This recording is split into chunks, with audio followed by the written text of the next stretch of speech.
È stato ritrovato senza vita il corpo del giovane di Lonigo disperso nelle acque del lago di Lavarone. 2 giorni di ricerche incessanti, l'angoscia e la speranza di familiari e amici. Oggi pomeriggio il ritrovamento del corpo di Willy Nguettia, il ragazzo 17enne scomparso martedì in Trentino dopo un tuffo che gli è stato fatale, ingoiato dalle acque mentre era in pedalò assieme al fratello in un campo scout.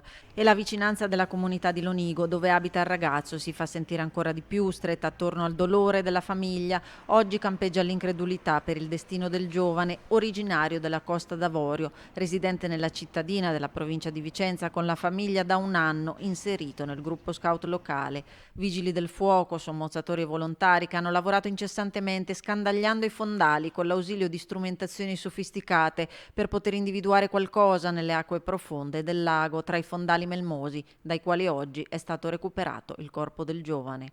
Una tragedia che ci ha toccato profondamente, spiega il primo cittadino di Lonigo, che continua: l'amministrazione garantirà qualsiasi tipo di supporto alla famiglia.